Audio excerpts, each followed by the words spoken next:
Vampires are not immortal. To be immortal is to have eternal life.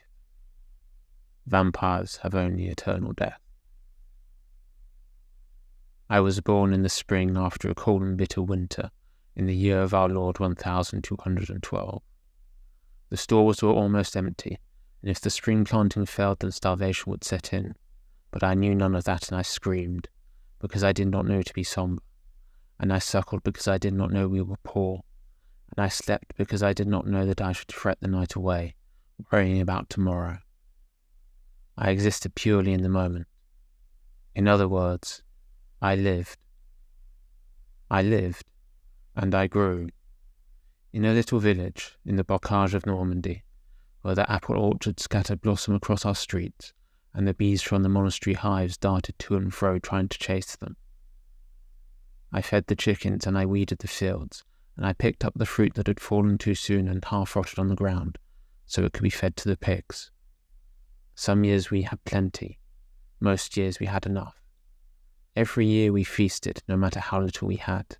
Even when the feast was barley bread and cider that was almost vinegar, we lay out the tables and we danced the night away, as if our laughter would keep away the darkness. Perhaps it did, or at least, perhaps it kept away the things that lurked there. I lived and grew, and eventually grew a little too big for myself and quarrelled with my father. So I set out on the road to Caen, driving someone else's cattle, and there I drank too much and woke up without my coin purse, which must have been a disappointment for the thief. Perhaps that's why he also took my boots. I headed for the nearest church, intending only to ask for a meal before I started my shameful journey home. But the priest there mistook me for a pilgrim, with my bare feet and tossed-over look, and directed me to the tavern where the other pilgrims were gathering. And after he'd fed me and given me new shoes, it seemed dishonest not to join them. I thought at the time that it was a sign from God. I met the pilgrims, and we set out on the road to Lisieux. Some were rich and some were poor. Some rode mules, and some begged for their dinner at every village we passed. I was always hungry and always cold, and the shoes didn't last 10 miles before they were coming apart. Yet I was alive, and I felt more alive with every new place we passed and every new face I saw. In Lisieux, I prayed to the Virgin Mary, and I met a pardoner who could tell I was no pilgrim. He assumed I was a criminal, or an adulterer fleeing a jealous husband, and I was too proud to tell him that I was just a fool who had been robbed and was too embarrassed to go home. He said I seemed an honest sort, whatever I'd done, although I really think he thought he'd found a kindred spirit, because half his relics were goat bones, and even I knew enough letters to see his indulgences were written in French, not Latin. He offered to split his takings with me if I'd be his companion on the road. Even for a priest it was dangerous to travel alone, and he couldn't afford a mule, so he could use someone to carry his relics too. I had no better offers for work, and I'd enjoyed my short pilgrimage. So off on the road we went, first to Rouen, then to Paris. Then all over France. What was it? 2 years? 3? Going from town to town, never spending more than a night or two in one place. Some regions were more pious than others. We judged them by their churches. We made sure to visit the local place of worship first and make a show of praying, when really we were checking for leaky roofs and skinny priests, and if we saw a lack of financial piety, we wouldn't waste our time. But if the church was well appointed, and the minister fully stuffing his cassock, we'd stay. We'd set up in the marketplace, and he'd call in the crowds in his big, hog-hoarse voice, and the farmers would gather around watching as I held up the holy bones. You couldn't sell sheep knuckles to farmers, they'd know.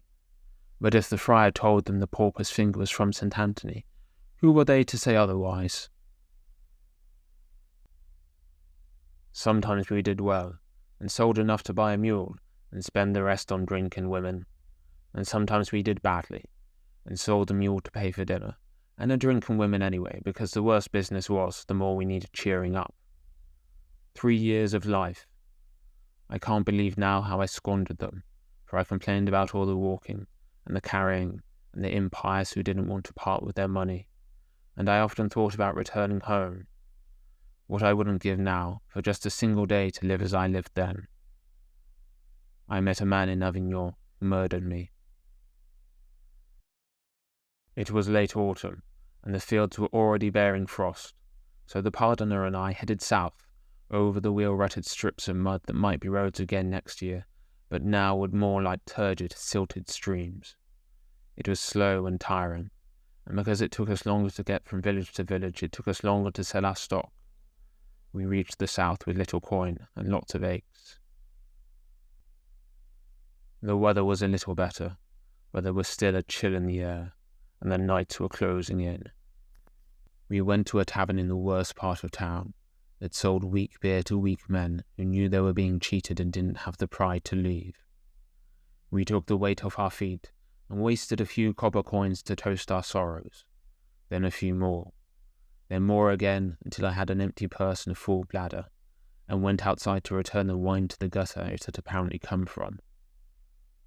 There was a man standing across the street, stone still, watching as the drunks and harlots stumbled by, watching the door of the tavern, waiting for someone, I thought, but he was watching like a cat that's been shut out. I went in the alley beside the tavern and did my business. When I came out again, he was there, at the mouth of the alley. He greeted me pleasantly enough, in an accent I didn't know, and asked me whether the tavern was any good. Was the wine rich, and the meat juicy, and the men dancing and the women singing? He went on, and I didn't notice the need in his eyes. I just told him the wine was piss, and the benches made of splinters, and he should take his money elsewhere if he had any. Then he asked me if I knew anywhere better, and like a fool, I told him I was a stranger in Avignon. The light of the hearth past the open doorway seemed to catch his dark, hungry eyes for a moment. He asked me what had brought me to the city, and I told him my trade, and he said he knew of a shrine long since abandoned with a saint, a real saint, long forgotten. I could take what I liked, no one would notice. For a few coppers he'd show me, because old bones were no good to him.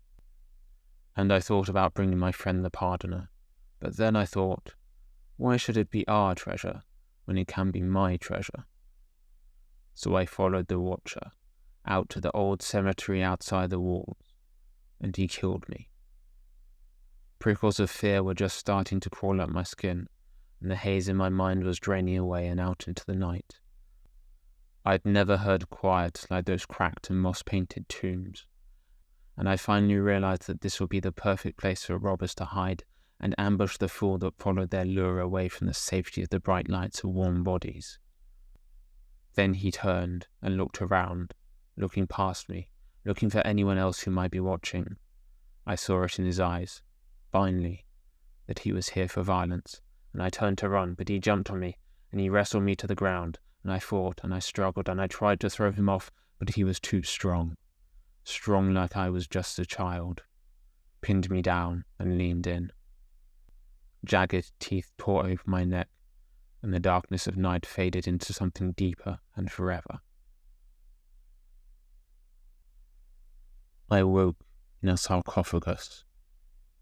It was cold, so very cold, colder even than Normandy in the winter. I knew I was lying in someone's grave, even though I didn't remember how I'd come to be there. Even in the darkness I could see clearly the etched stone all around me. Moment by moment the fog thinned, and I remembered meeting a stranger, then coming to a graveyard. Then the last desperate panic as my life flowed out of me and into him. I realized I should be panicking now. I should have gasped for breath. I should be able to feel my heart pounding in my chest. But there was only silence. Still, I couldn't stay here. I put my palms flat on the lid and pushed, and was surprised when it shifted easily. Unsteadily, weakly, I dragged myself out of the grave that I had cuckooed. He was sitting there, beneath a statue of a weeping saint. He introduced himself to me, as he had not done last night. He told me his name was Flavius, and that he was a vampire. I did not fear. I did not feel. I merely accepted this. Last night I would have scoffed. Now some part of me knew that he was speaking the truth. But he was still a monster to me, and I leapt towards the archway of the door. He blocked me, faster than a moonbeam, and asked me where I was going to go.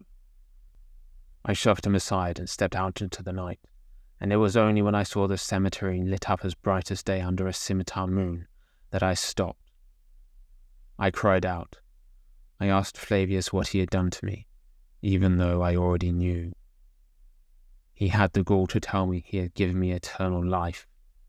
1,000 years old at that point, he well knew better, but on that first night I didn't.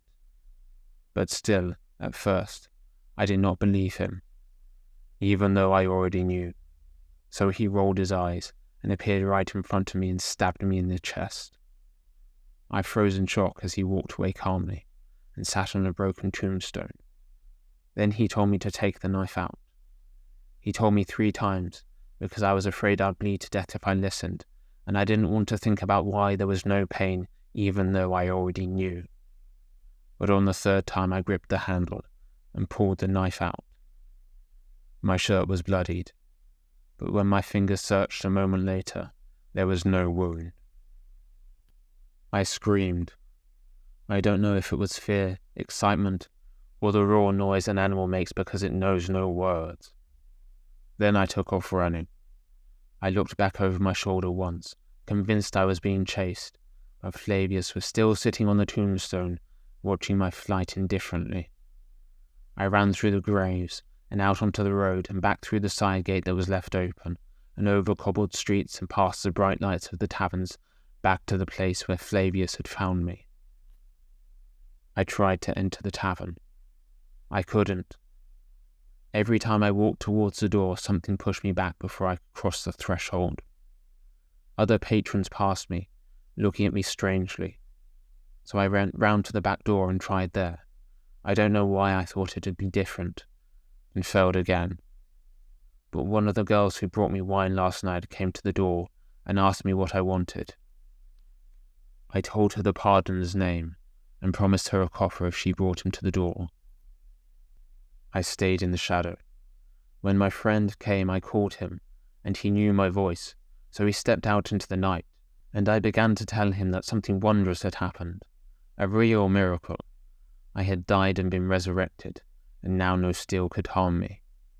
A part of me knew that it was no miracle, that God had had no part in my creation, but I wanted him to listen. Money-making schemes, ways to turn other people's piety into coin in our hands, that was what we were always bickering over. I wanted to show him what I could do, but I didn't have a knife, so I cut my hand on a broken pot that had been thrown out into the street and held it out so that he could see it heal. To show him, I stepped forward, into the spare light cast out by the tavern. When he saw my face, he froze, as if he had seen the devil himself.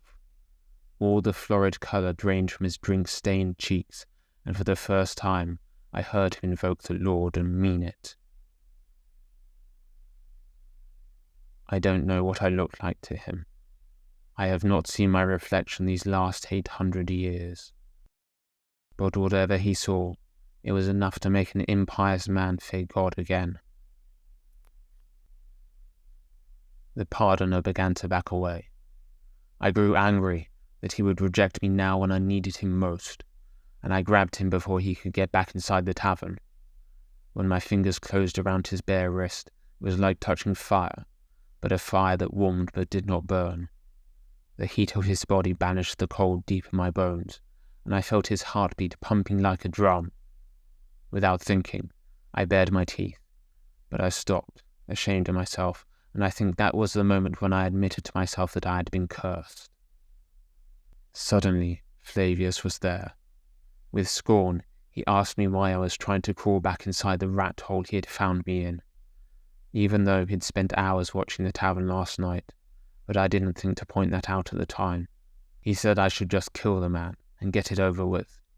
It was a bad idea to feed in the middle of a town where someone could raise a cry, but we could leave and get a fair way down the road before dawn came. To this day, I don't know if I'd have killed my friend the pardoner, I didn't let go of his wrist, but nor did I move to strike. In my moment of hesitation, he decided for me. With his free hand he took something out of his robe and brandished it in front of my face.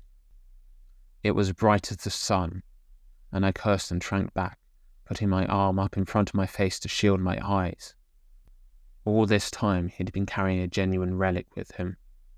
He must have held on to it even when we'd been a few coppers away from destitution, just in case. I doubt he ever thought he'd use it like this, so the old fraud must have kept it then for no other reason than he wanted God by his side. Maybe once upon a time, long before I knew him, he started his journey on the road with a relic and an idea to bring God's blessing to the people. Even through all the lies and tricks and greed, he'd never quite let go of his faith, like the last ember in the fireplace. That faith saved him. Maybe I wouldn't have killed my old friend, but knowing Flavius as I later came to know him, I'm sure he would have. He never liked me having any interest beside him. Whispering in Latin, the pardoner backed up, then slammed the tavern door closed behind him. That was the last I ever saw of him, his faint outline through that harsh, blinding light. Then Flavius grabbed me by the wrist and dragged me off through the streets, fearful that the pardoner would call up a mob to chase us down. We fled Avignon that night, and made it as far as a village with a crypt we could take refuge in. What became of the pardoner, I do not know.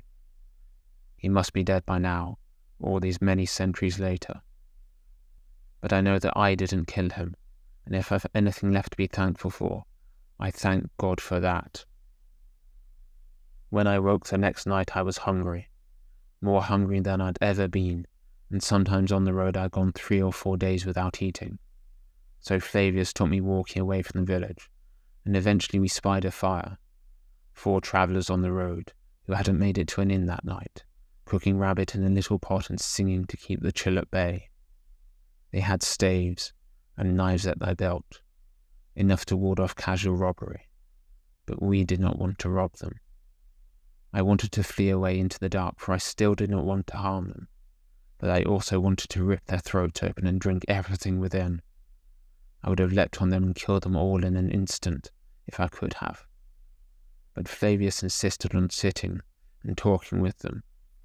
He called out and asked to share their fire, and they were nervous, but they were 4 and we were 2, and we had no weapons, so they felt confident enough to beckon us closer. Flavius sat just outside the circle of the firelight, and when they bade him come closer, he said it was a warm enough night, which it wasn't. Flavius wanted them to go back to chatting and laughing, like they had before we came. I couldn't see why, back then, but I followed his lead like the dog I was. But with us sitting there was no mirth in the air. They tried to be hospitable, asking us our business, offering us wine, but Flavius could say nothing that would revive the conversation, and I could only hear the drum, drum, drum of their heartbeats. Flavius kept trying, but the travellers grew more and more suspicious of him. Frustrated, he kept edging closer and closer to the fire, as if trying to push himself into their group, take up a place in their circle. One of them offered him a strip of dried meat, and when he leaned in to take it they gasped, for the light of the flames had shown them his gaunt and bloodless face. That was when he gave up and killed them all. That was the first time I tasted blood. For a moment I was warm again, and I realized that even sitting right next to the fire I'd still been cold, and that I'd been cold every moment since I woke up the night before. Only with the blood inside me was I warm again, like feeling the sunlight on me for the first time in months. After we had drunk our fill and rifled their belongings, he showed me how to cut off their heads, using their own knives, cutting through the muscle and disarticulating the bone as methodically as a butcher. Then we dug a grave behind some bushes and shoved them in.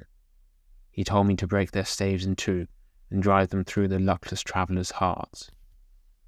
I knew what we were doing, making sure they didn't rise again. Every peasant knew the basics, but Flavius made sure I understood every step of it, from separating the head and placing it by the feet, to angling the stake so that it pierced the heart and drove into the ground. Not everyone would return as we had returned, but it was a mystery to him why, so to be sure we had to decapitate and stake every one we fed from. Otherwise our kind would quickly spread, and it wouldn't be long before our prey was a lot less complacent. I had only one question. Why hadn't he done this with me? He wouldn't answer, except to say that I should thank him. We took the traveller's gear and kept on walking, and when we didn't find a place to spend the day, he showed me how to dig a grave for myself, so that the sunlight wouldn't disturb me. On a full stomach the days weren't so bad, although our kind was still much weaker, and it wasn't comfortable at all.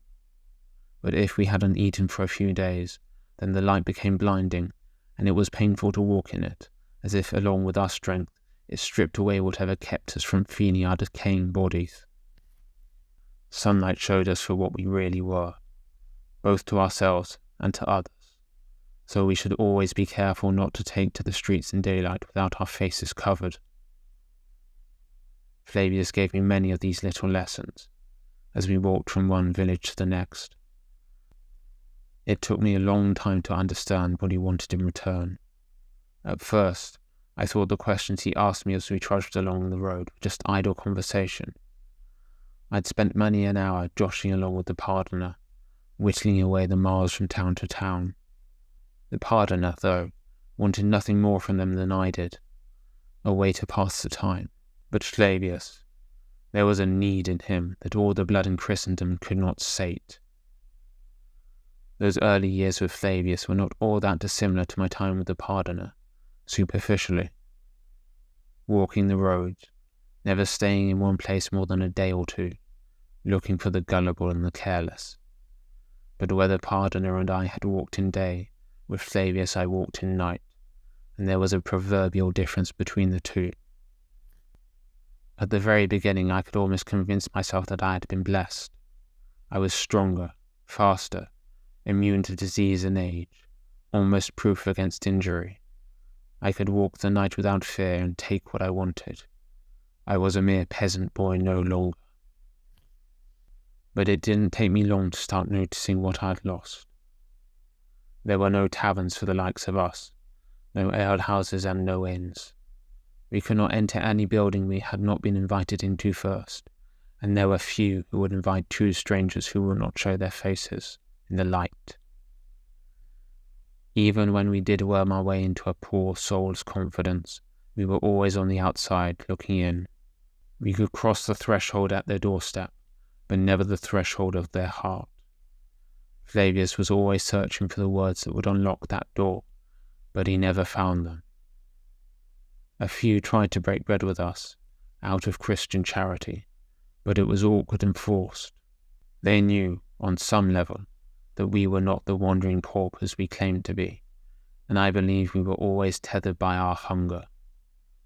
We saw them as prey, and we could not find even the most fleeting glimpse of fellowship with what was, ultimately, just a walking sack of blood.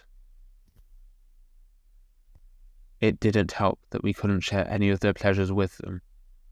Every food, from the ripest fruit to the juiciest chicken breast, was naught but dirt once it touched my lips, and the finest wines were sour, like they'd been filtered through a corpse.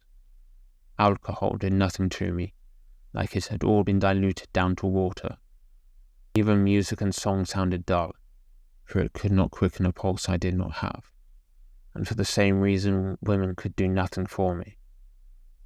And I was always cold, always, except for those moments after I'd fed, when the warmth of life was in me again and I could feel, just for a little bit, the shadow of what I'd had before I died. Eventually I took no joy even in a successful hunt, nor the red feast that followed. Like the clockwork men up on the bell towers, that followed the same old path from hour to hour, I trudged along the roads behind Flavius, legs moving more from habit than intention. He kept on asking me about the things I'd done before we met, the taverns I'd been to, the feasts I'd taken part in, the women I'd slept with. I started to repeat my stories. He tried to coax more out of me by sharing a few of his own, giving me snippets of history from all the way back to ancient Rome, but they were always things he'd witnessed from afar or heard of second-hand. History, not experience. Trying to trade his copper for my gold. I took what I was offered anyway, and dredged up what I could remember, all the way back to my childhood. After many years of this, I don't remember how many, I was just repeating the same stories over and over again. After a while I couldn't even think of new ways to tell them, and it was then, when Flavius had finally wrung all he could from me, that he left me. And I realized what he was. He was a vampire. It's laughable now that I didn't see it long before. I thought that after that first night he'd taken his fill from me. But as the good book says, man cannot live by bread alone, and nor can a vampire live by blood alone. The spirit needs to be fed, and every night since we met he had been draining me, trying desperately to suck every last drop of my life from me, never gaining more than a fleeting memory of warmth. I already hated him by then, but when I finally understood, I came to pity him as well. And then I pitied myself. I have seen many centuries since I last saw Flavius. I followed the Dauphin's armies under Joan of Arc for a while. I never got close to her, but I saw her from a distance once or twice, when night fell upon the camp and she was still checking the entrenchments. All the living glow with the warmth of life in our eyes, but she shone like the sun. The briefest spark burns the brightest. I wasn't there when they burnt her in Rouen. I was there the day King Henri rode his last joust, hiding under an awning from the summer sun.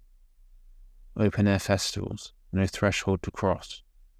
They were what sustained me, and it was worth the pain of sunlight.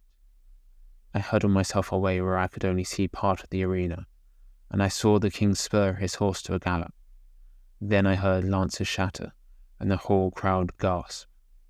I rushed forward, and just caught a glimpse of the king on his back, with Montgomery's broken lance through his eye. Then the sunlight blinded me, and I shrank back. I saw the premieres of most of Molière's plays. It took me years to convince an usher to invite me inside the theatre, but when one finally did, I made the most of it. I watched the play, and I watched others laugh at the play, and sometimes I almost felt a spark of mirth myself.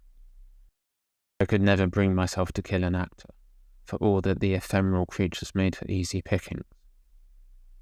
My travels had been many and varied.